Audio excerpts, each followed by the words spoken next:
From the east bank of the Wye, the great mass of Dean rises to almost 1,000 feet above sea level, cut with deep valleys and clothed with woodland, before sweeping down to the majestic Severn. At the heart of the region are the trees of Britain's finest forest, sprinkled with tiny settlements and ringed by delightful villages and thriving market towns.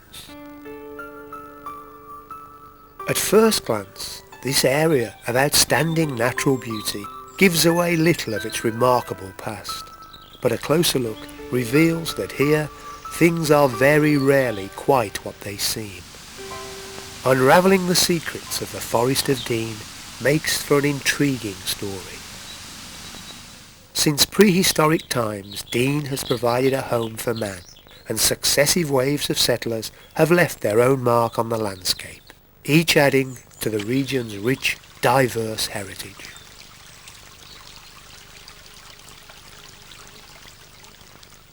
Staunton is, literally translated, the town of stones, and on the hillside above the village we find out why.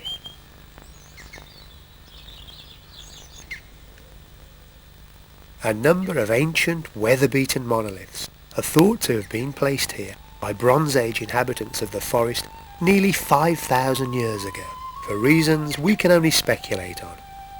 Perhaps they were simply markers to guide travellers across the wilderness, or maybe they held a more spiritual significance. This was a time when stone monuments were appearing all over Britain. Whatever their purpose, the stones of Staunton are a reminder of man's early influence in the Dean.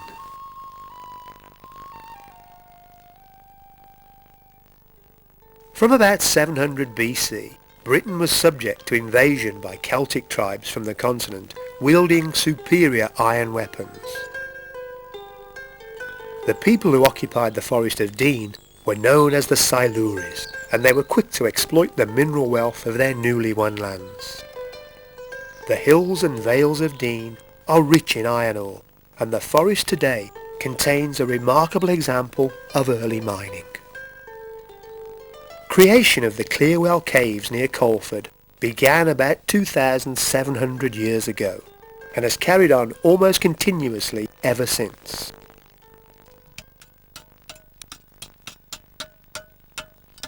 Ray Wright has been mining here for 30 years and provides a fascinating insight into this intriguing subterranean world. The very dark stuff you see here is very fine needles of stalactitic iron ore. And this particular bed of limestone formed itself into millions of box-shaped cavities. This allowed the water to cut its way into this bed of limestone much easier than the one above or the one below.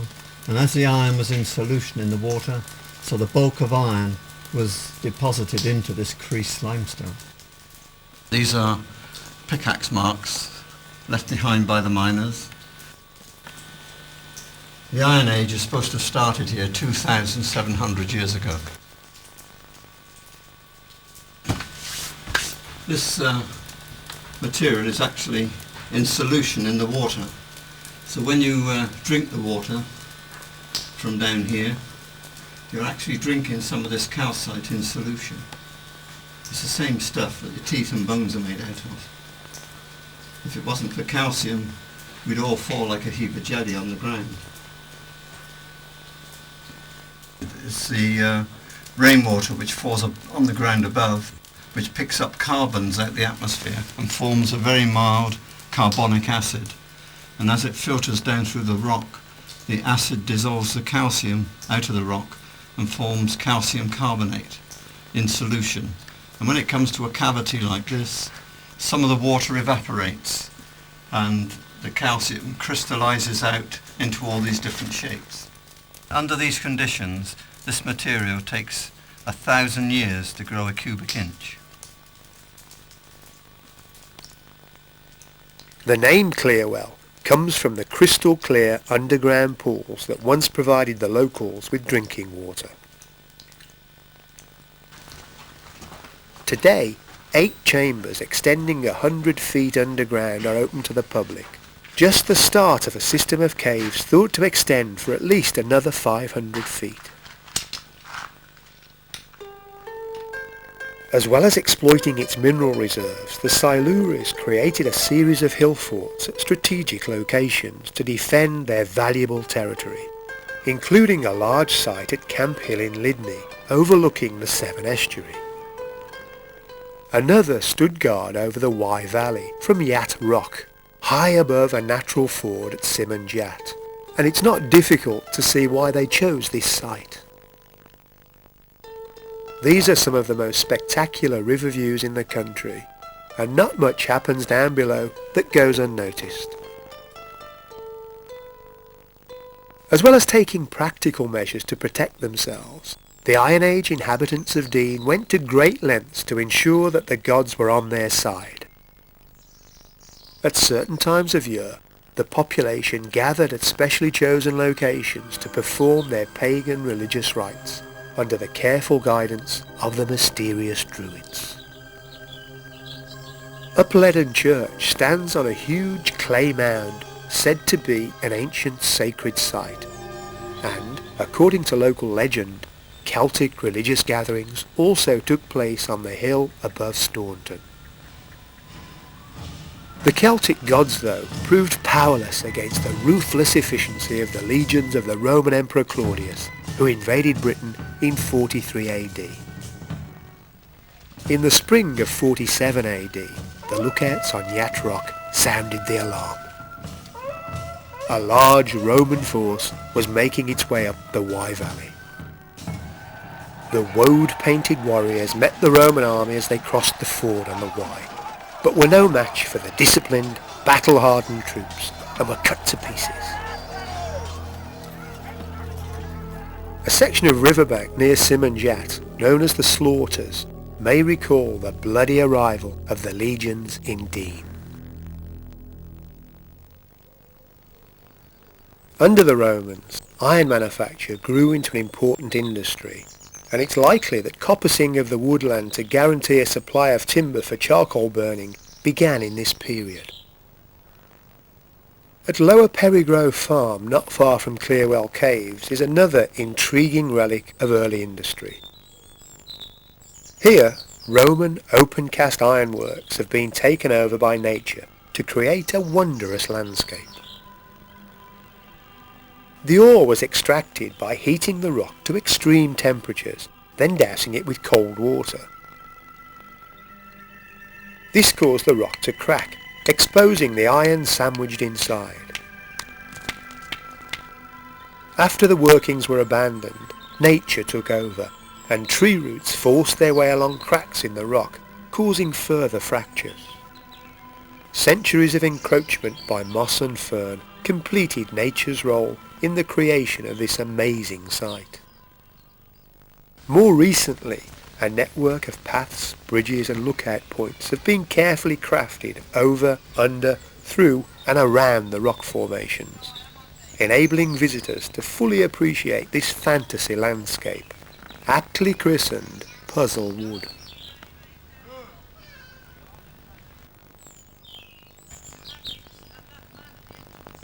The iron from here and other sites around Dean found its way to all parts of the vast Roman Empire, and it was probably they who established the first harbour at Lydney Pill on the Severn.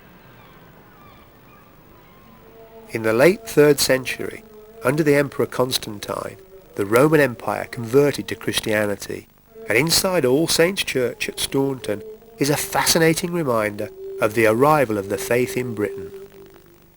This unusual font is thought to have been created from a former pagan altar. Early in the 5th century, Roman troops were recalled to defend Rome itself from barbarian attack, leaving these shores vulnerable to a new breed of invader.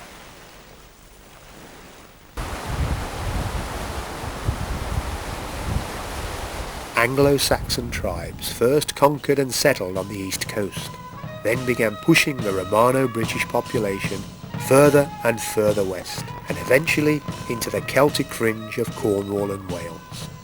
The name Wales comes from Whelas, the Saxon word for foreigner or stranger. Dean found itself at the frontier of the fledgling nation of England, with the dispossessed, resentful British tribes across the River Wye to the northwest. Conflict between the two would be a feature of life here for centuries to come. The newcomers carved out their own settlements from the forest and introduced a new language and culture. The name Dean itself is thought to come from their word dinu, meaning wooded hollow. For many centuries after the arrival of the Saxons, Dean evolved in isolation, cut off from England by the tidal River Severn and from Wales by the treacherous Wye. This remoteness allowed the dialect of the area to develop unaffected by outside influence. The acclaimed local author Winifred Foley summed up this unique aspect of the forest.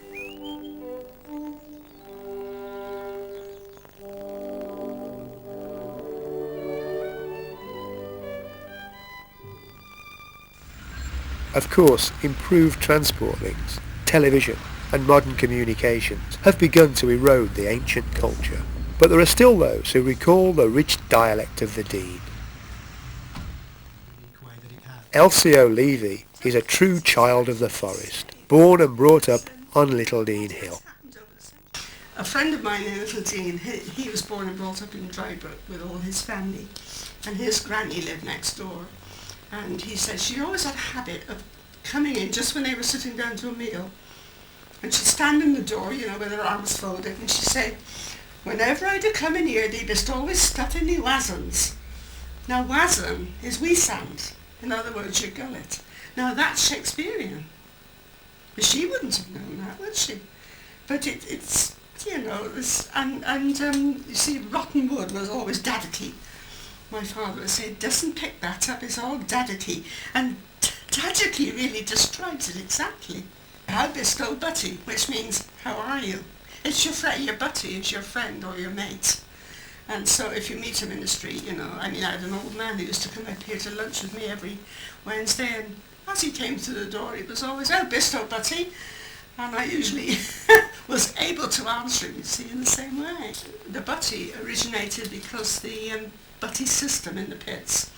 Last century, the one man who was the butty man would buy a sort of piece of coal, a certain length of coal.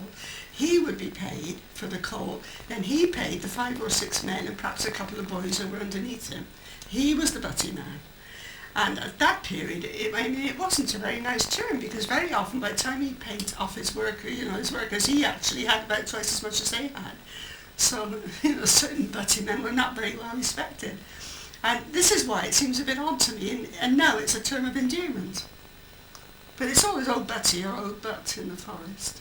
Oh yes, a slummock was an untidy housewife. It was always a slummock.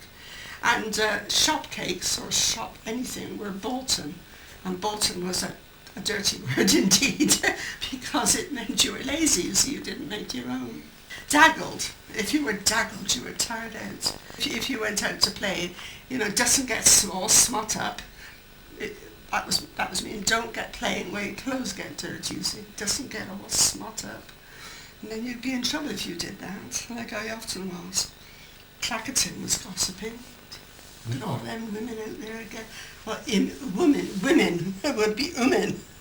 Clackerton gossiping, because the initial W was often dropped, you see. So a woman was an woman. Look at the woman out there, you know. Gawpin was staring at people. What does think he was gawping at? If you passed somebody in the street, you know, if you stared at them very long, if they were elderly, they'd quite likely turn around and say, "What was you lot gawping at?" And of course, nerped up was being cold and shivery in the winter. They was all nerped up. And I think that describes so accurately that feeling of, you know, before the days of central heating and things like that. The early ancestors of today's foresters were pagans and swept Christianity from England. Remarkably though, a vestige of Celtic Christianity survived in Dean.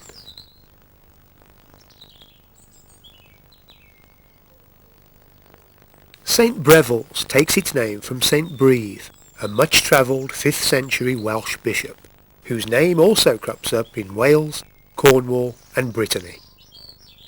When the Saxons later abandoned their pagan gods, they built a church on the site of a Celtic chapel and dedicated it to the Welsh saint. The village that grew up here also adopted his name. This was a rare concession to the foresters' troublesome neighbours, whose presence was normally accompanied by bloodshed.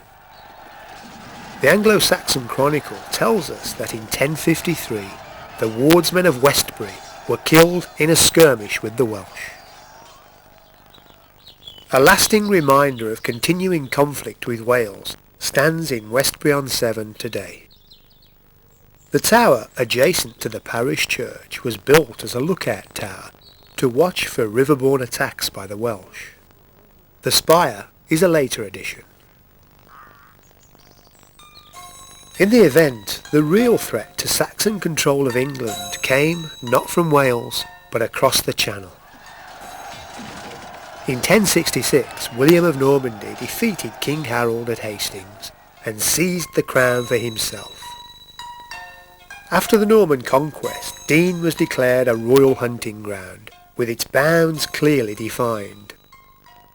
First between Chepstow Bridge and Gloucester Bridge, the half-dole of Newent, Ross Ash, Monmouth Bridge, and so far into the Sessoms as the blast of a horn or the voice of a man may be heard.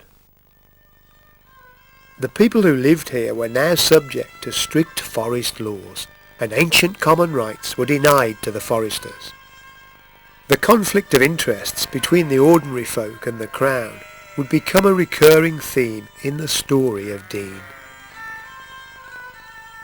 To defend against incursions by the warlike tribes of Wales, the Normans built a chain of castles from Chepstow to Chester, including one at St Breville's. This became the stronghold of the Constable of the Forest of Dean, whose duty it was to impose the strict forest laws on the people. William the Conqueror also granted land at Longhope to John Le Sargent, on condition that he provided hounds when the king came to hunt deer in the forest. The houndmaster's house stood on the site of the building known today as Hart's Barn. While kings of England enjoyed the sport provided by the forest, exploitation of its other natural resources continued. Dean miners earned such a reputation for themselves that when King Edward I laid siege to Berwick Castle in his campaign in Scotland, he sent for them to tunnel under its defences. They did their job so well, the king bestowed on the miners the right in perpetuity to mine in the Forest of Dean. This is believed to be the origin of the free mining tradition unique to this region. Men born in St Breville's Hundred, an administrative district broadly covering the forest area, aged over 21, who have worked in a mine within the hundred for a year and a day, have the right to mine in the forest in return for a royalty payment to the Crown. This then was the forest in the 13th century, a playground for nobility, an area where industrious folk eked out a living from the ground and took every opportunity to steal back a bit of the woods, take the odd deer, and great delight in putting one over on the wardens of the forest. Despite the fact that it was now the most prominent iron-producing district in the country, the people of Dean still had little contact with the outside world. The nearest it came on a regular basis was Newent, which stood on the main medieval highway from London to the west coast of Wales. This comparative ease of access led to Newent evolving as an important local market centre for the wider area.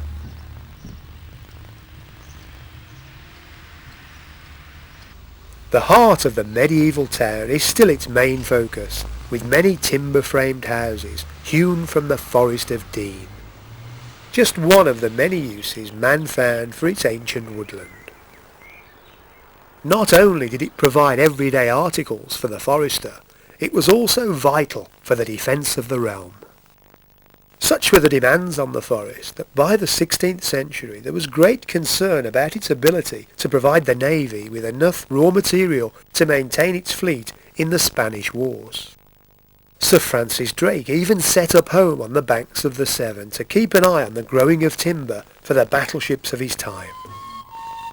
The importance of Dean was not lost on the enemy. One of the objectives of the Spanish Armada in 1588 was to burn it to the ground to prevent England replenishing its navy.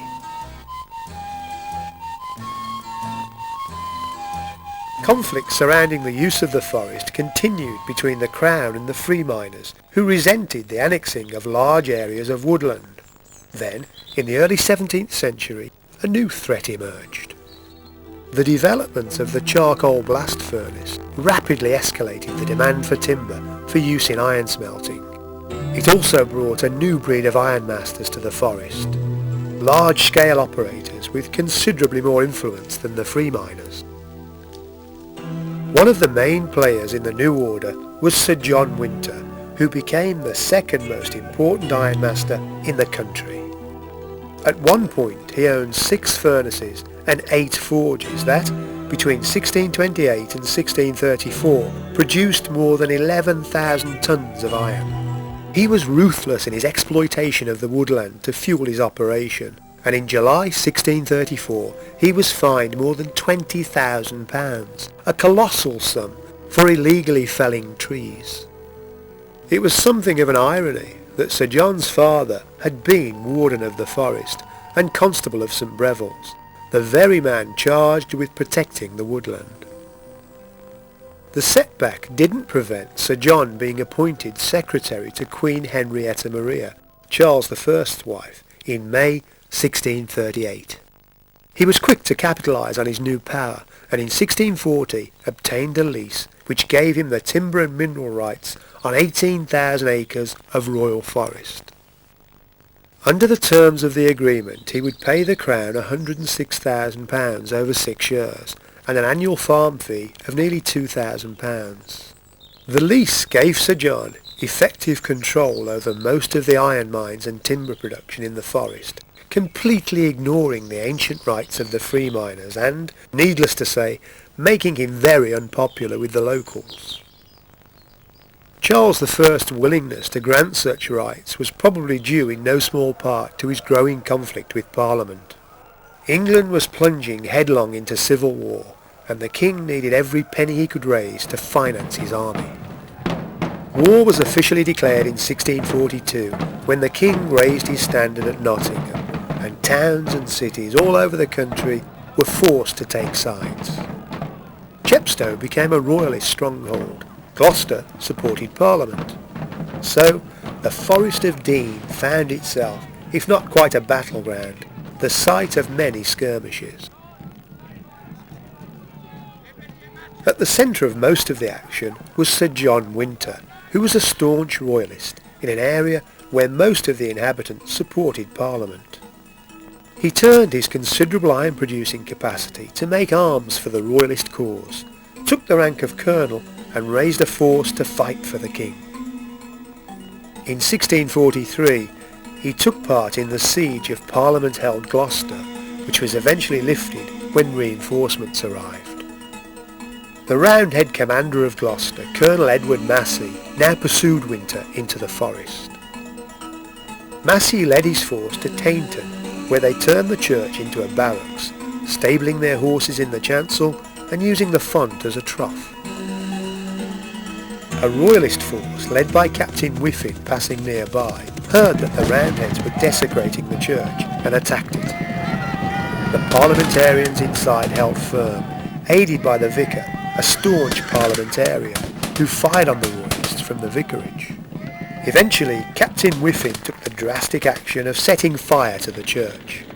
The Roundheads inside made their escape, taking with them the communion plate. Colonel Winter and his troops, meanwhile, had taken shelter in Westbury Parish Church.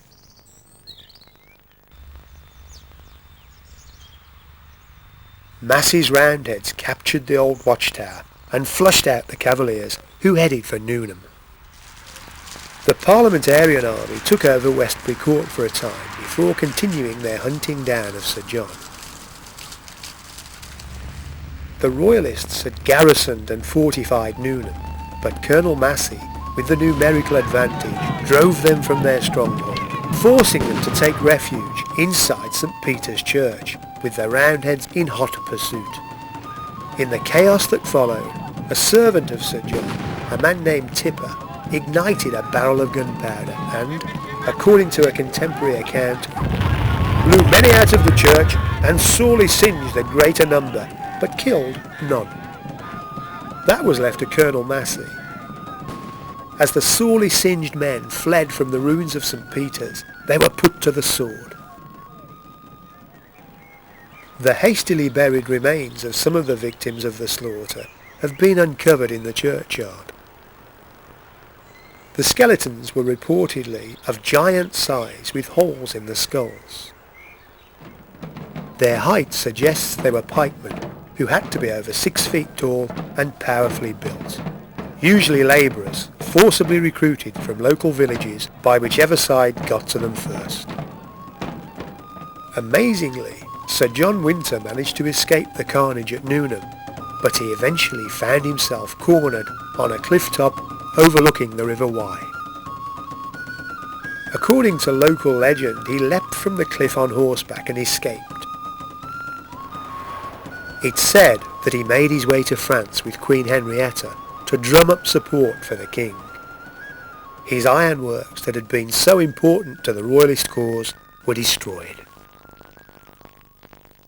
By the time he returned, the royalist cause was lost. Charles I had been captured and Sir John found himself locked up in the Tower of London. The king was beheaded in 1649, but this was far from the last history had heard of the redoubtable Sir John Winter. 11 years of puritanical rule under Oliver Cromwell ended in 1660 with the restoration of the monarchy under Charles II. The new king remembered the former ironmaster's loyalty to his father, and an entry in the diary of Samuel Pepys, dated June the 20th, 1662, records the subsequent revival of Sir John's fortunes. Draw up an agreement between the king and Sir John Winter about the Forest of Dean, and having done it, he came himself, whom I observed be a man of fine parts, and we read it, and both liked it well. Sir John quickly re-established control over much of the area, and his team of woodcutters, said to be 500 strong, was soon providing fuel for his furnaces. It's said that within 2 years of the resumption of their work, there were only 200 oak trees still standing in the Forest of Dean. This soon came to be a source of great concern to the Admiralty, and in 1668 an Act of Enclosure ordered the eviction of all squatters from within the forest bounds and set aside 11,000 acres for the growing of trees for shipbuilding. 6 new administrative areas known as walks were created, each with a lodge and keeper. Chief among them was the King's Lodge. Unfortunately for the foresters, much of the newly enclosed land was not that already exploited by Sir John Winter, but those areas still available as common land.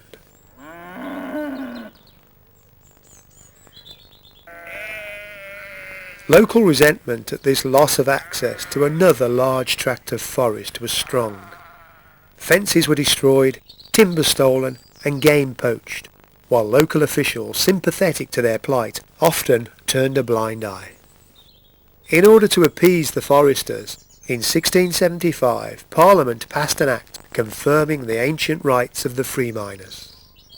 Any man born within that part of the hundred of the Castle of St. Brevils, as lieth within the perambulation of the Forest of Dean, and bred and brought up in the mystery or craft of mining, after he hath worked 1 whole year and a day in some mine within the forest, and is, and hath always been, taken for a free miner, and might lawfully enter into any place there to dig for the finding of minerals of iron and coal, and the same so found to cast up, take, and carry away. Having registered with the deputy gaveller, a free miner may claim up to 3 mines or gales from the Crown. A royalty was paid to the Crown on each ton raised, or a dead rent paid if the gale fell idle. Free miners had their own mine law court to fix prices for coal and iron ore haulage, and to make rules and regulations for things like the distance between pits. Any disputes concerning the granting of gales or free miners' rights were also settled by the court, which sat at the King's Lodge. The Crown had its own laws safeguarding the vert or venison, the trees and animals of the forest. This was administered by the Court of Verderers, who also sat at the lodge. It was the heated debates and discussions that took place here that caused the King's Lodge to become known as the Speech House. Further measures to protect the forest timber supplies included the destruction of all the Dean ironworks. By 1700, the woodlands had been rescued. The closure of the ironworks saw coal mining gain in importance, and during the 18th century it took over as the main industry, with a host of small workings operated by free miners. The area also became a little more accessible with the advent of turnpike roads. Until now, responsibility for maintaining the highways fell on the parish in which they lay.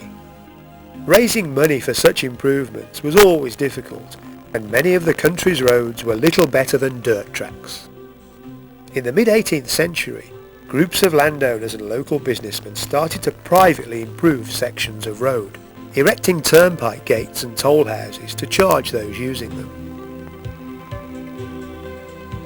The new roads heralded the heyday of the stagecoach, with many inns along the routes enlarged to cater for the increased number of travellers passing through. The George Hotel at Newent and the Angel in Colford are wonderful examples of grand coaching inns. But it was a revolution of another kind that would have the greatest impact on the Forest of Dean. The Industrial Revolution was gathering pace, and coal, instead of charcoal, was being used to smelt iron.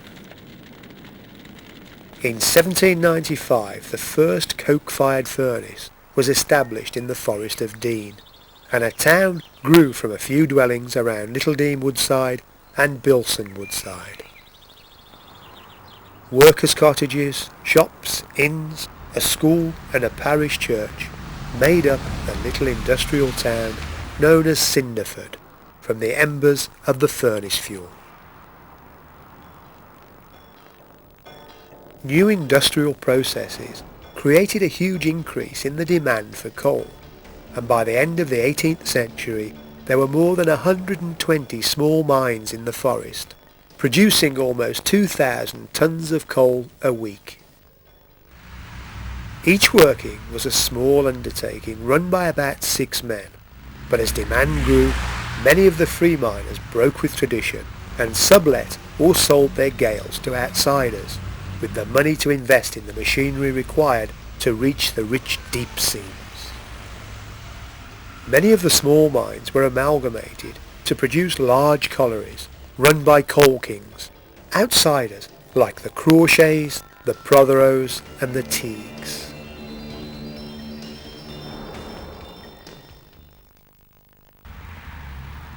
The iron industry was also expanding, driven by other enterprising newcomers like David Mushet, who built this early coke-fueled blast furnace at Whitecliff near Colford.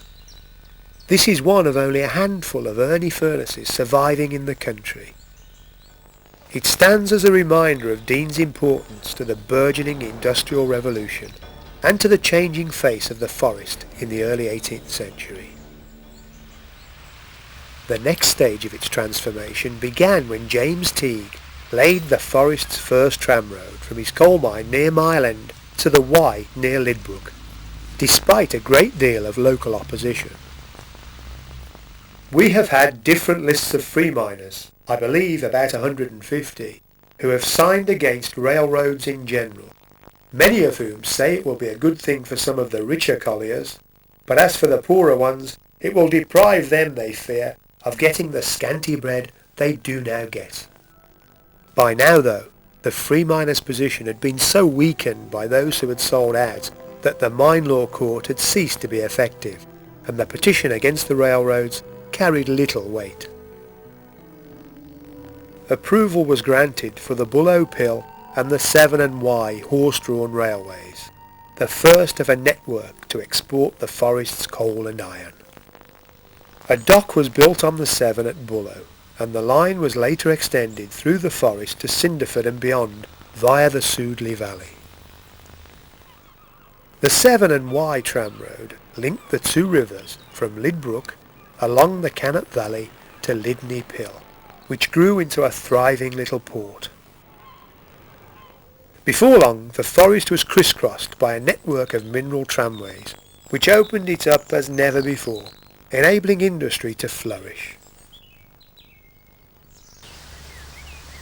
The expansion of the Dean's industries caused its population to rise, and new settlements were created by encroaching on the Crown lands.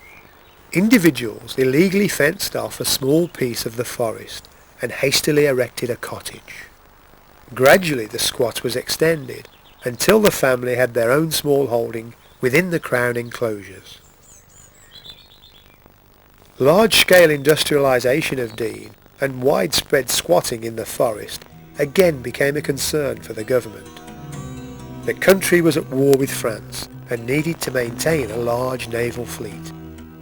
When Admiral Nelson visited the area to report on its prospects for the Navy, he was not impressed. The state of the forest at this moment is deplorable. There is not 3,500 loads of timber in the whole forest fit for building ships of the line. If the forest of Dean is to be preserved as a useful forest for the country, strong measures must be pursued. To build one warship required around 3,700 trees. The decision was taken to enclose and plant yet more areas of forest. This was the last straw for the foresters. In 1831 they rose up, pulled down the fences and reclaimed what they saw as rightfully theirs. Troops were summoned to quell the uprising, and the ringleader, free miner Warren James, was arrested. He was brought to the Angel Hotel in Colford, which also doubled as a courthouse, and sentenced to transportation to Australia. This only hardened the resolve of the foresters, and eventually a royal commission was set up to investigate their grievances. This culminated in the Dean Forest Mines Act of 1838, under which ancient privileges became legal rights. Another effect of the review of the foresters' rights in the 19th century was the recognition of the illegal encroachments into the forest.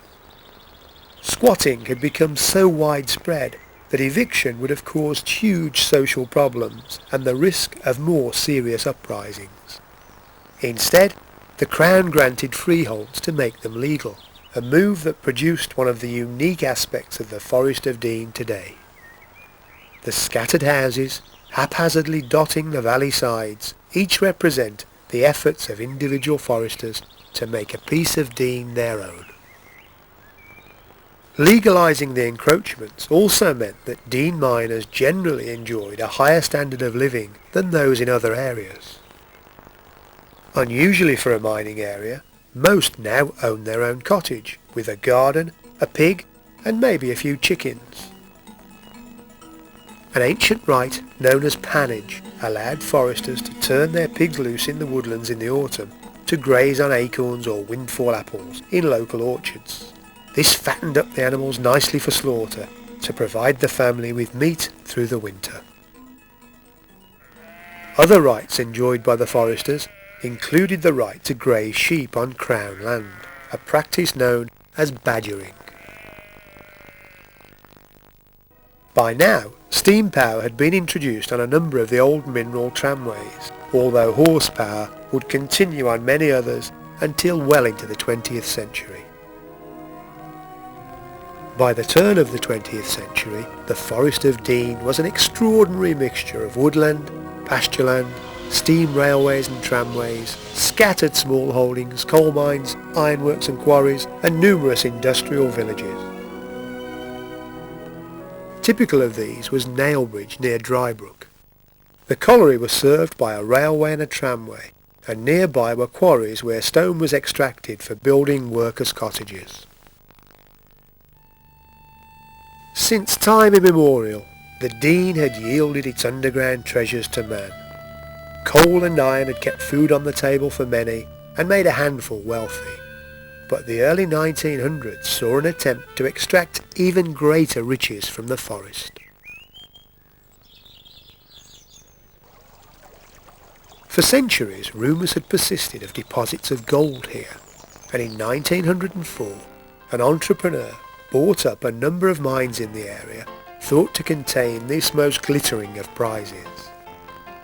Many with money to spare found the attraction of shares in his gold mining syndicate irresistible, and excitement mounted at the prospect of a Klondike-style Dean Forest gold rush. Mining began in 1906, but by 1908 had struck absolutely nothing, and activity stopped after the company was accused of fraud by disgruntled shareholders. Whether the scheme was an elaborate scam or a genuine attempt to strike it rich was never proved, but geological evidence does indicate that there might indeed be gold in them there hills.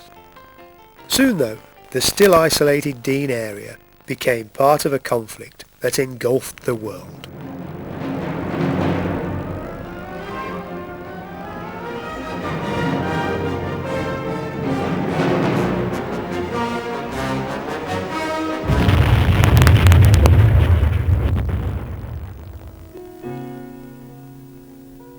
Not for the first time in history, the outbreak of war highlighted the need for homegrown timber, and in 1919 the Forestry Commission was created to manage the Crown and Royal Forests. Also important to the war effort was the Dean mining industry, which by now was raising around 1.5 million tonnes of coal a year. Crawshay's Lightmoor colliery alone employed nearly 6,000 men and boys. The 1920s, though, marked the start of a gradual decline of the region's staple industry. Trafalgar Pit was worked out by 1925, followed by Crump Meadow in 1929 and Fox's Bridge in 1931. Great hardship began to grip the forest's mining communities. 1965 marked the end of an era, when on Christmas Eve the Northern United Pit near Cinderford closed for good. This was the last deep mine in the forest. The passing of large-scale industry saw the decline of the busy little harbours that once thrived in the area. It also meant that nature could begin to reclaim a landscape that for centuries had borne the scars of man's exploitation. Gradually the woodland reclothed the dereliction of the former industries, and today, as well as still providing timber, the forest is a place of cultural heritage and a wonderful recreational facility for local people and visitors alike.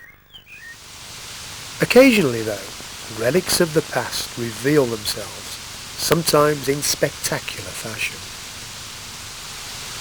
This outfall into the River Lid, known as Norchard Drain, comes from old flooded colliery workings between Norchard and Pillowwell. About 5,000 gallons a minute flows out of the pipe in winter and summer alike. The colour of the rocks is caused by iron oxide from the water seeping through the iron-rich rocks. Nearby is a survivor from the days when the forest was carved up by a network of tramways and mineral railways. This is a remaining stretch of the Severn and Wye Railway, one of the first to serve the Dean's industries. Although the line was closed to freight traffic in the 1960s, a section was restored by volunteers and now operates as the Dean Forest Railway, a lasting reminder of the forest's industrial heyday.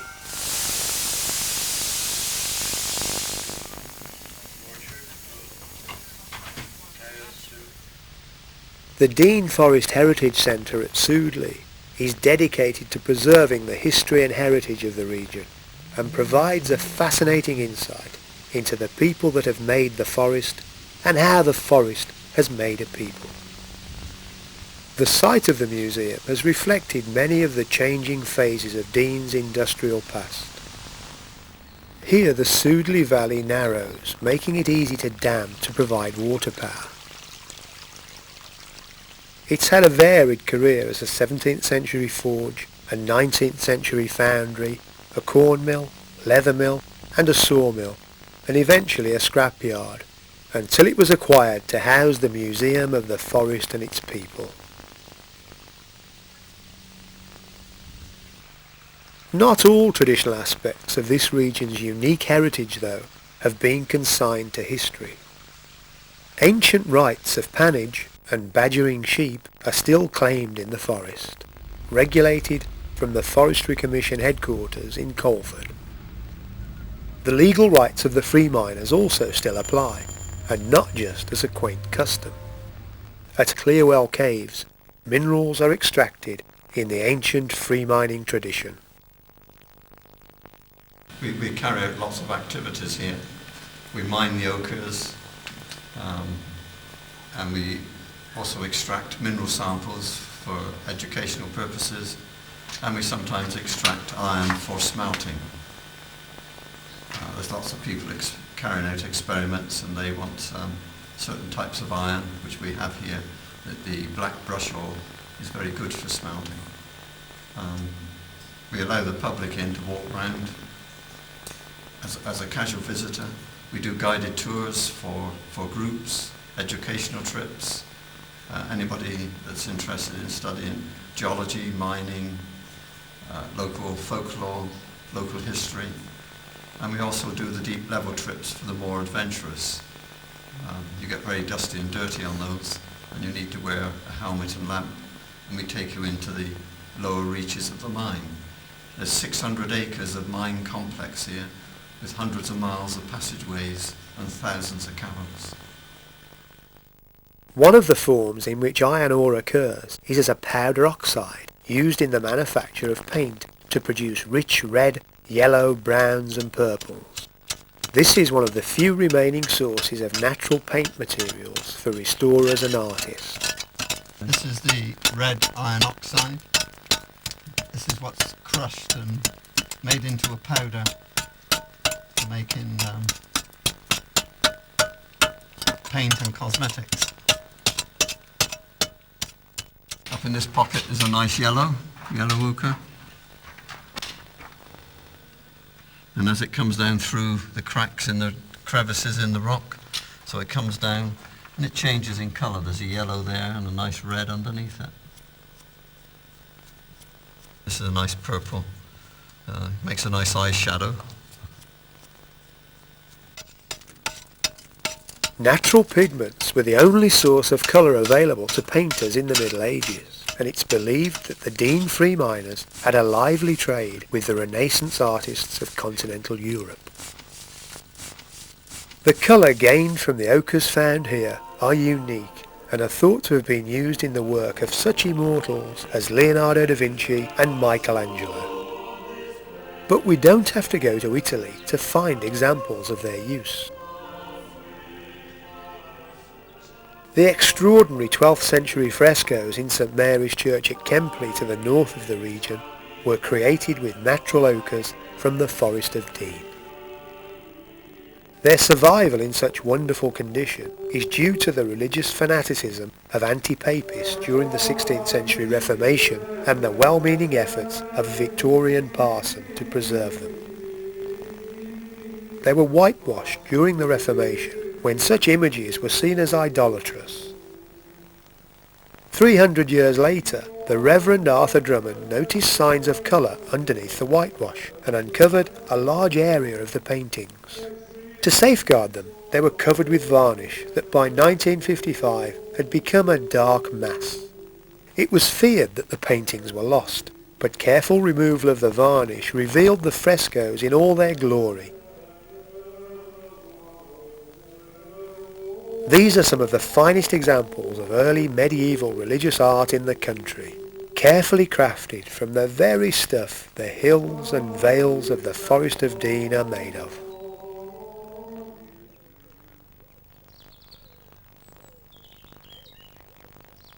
This then is the Forest of Dean, a unique part of Britain, full of secrets, secrets not given up easily, which makes them all the more fascinating to discover.